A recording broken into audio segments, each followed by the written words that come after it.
அப்போ இன்னும் 2 நாள்ல குடும்பம் கிடைச்சிரும். சார் அடுத்து என்ன பண்ண போறீங்க? என்னங்க இப்படி கேட்டீங்க? 1 2 12 வருஷம் 12 வருஷம் என்னை விட்டு பிரிஞ்சு பரிதவிச்சுட்டு இருந்திருப்பாங்கல்ல, எவ்வளவு கஷ்டப்பட்டுப்பாங்க.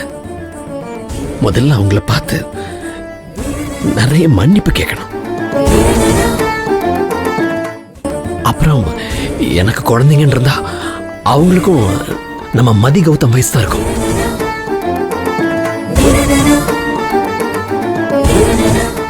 என் குழந்தைங்களை நான் ஆசை தீர கொஞ்சணும், நிறைய பேசணும், விளையாடணும். இப்படி ஏகப்பட்ட கனவுகள் இருக்கு.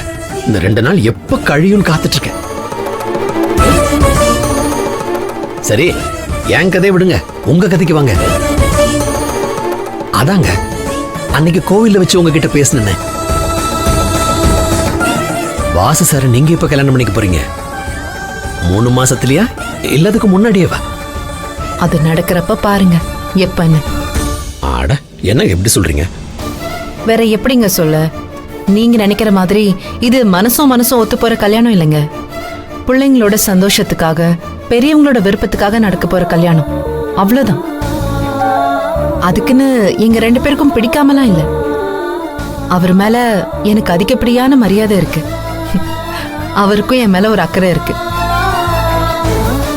என் புருஷன் போனதுக்கு பின்னால நான் நட்பா பேசி பழகுற ஒரு ஆண்னா அது அவர்தான். அதுக்கு காரணம் அவரோட கண்ணியம்தான். இது பிரியுங்கிறத தாண்டி வேற ஒண்ணு. எங்க அந்த ஒண்ணு என்னன்னு நான் தெரிஞ்சுக்கலாமா? எங்க வாசு சார நீங்க முதல்ல எப்ப பாத்தீங்க? அவர் எப்படி உங்க வாழ்க்கைக்குள்ள வந்தாரு? இல்ல சொல்லுங்க. என்னங்க ஏதோ காதல் கதை கேட்கிற மாதிரி கேட்டுட்டு இருக்கீங்க? இது புனிதமான நட்பு. ஏங்க காதல் கதைக்கு மட்டும்தான் முன்கதை சுருக்கம் பின்கதை சுருக்கம்லாம் இருக்கணுமா? நட்புக்கு இருக்க கூடாதா? கேட்கறேன்ல, சொல்லுங்களேன். வழக்கமான சந்திப்பா இல்லாம ஒரு சின்ன மோதல்ல தான் எங்க சந்திப்பு இருந்துச்சு. ஆரம்பத்துல திரும்ப அவரை நான் என் வாழ்க்கையில பார்க்கவே கூடாதுன்னு தான் நினைச்சேன். ஆனா சூழ்நிலை பாருங்க எங்களை எங்க கொண்டு வச்சிருக்குன்னு. நாங்க ஒருத்தரை பத்தி ஒருத்தர் நல்லா புரிஞ்சுக்கிட்ட நாள்ல இருந்து இப்ப வரைக்கும் எங்களுக்குள்ள ஒரு நட்பு தான் இருக்கு. பசங்க சந்தோஷத்துக்காக அது இப்ப கல்யாணமா மாற போகுது. அது கல்யாணத்துக்கு அப்புறமும் நட்பாவே தான் தொடரும். அவ்வளவுதாங்க எங்க கதை. சுருக்கமா சொன்னாலும் ரொம்ப அழகா சொல்லிட்டீங்க. இது பொதுவா நட்பு காதலா மாறி காதல் கல்யாணத்துல முடியும். சில பேருக்கு நட்பு கடைசி வரைக்கும் நட்பாவே இருக்கும். ஆனா நீங்க சொல்றது நட்பு கல்யாணத்துக்கு பிறகும் நட்பாவே இருக்குங்கிறது.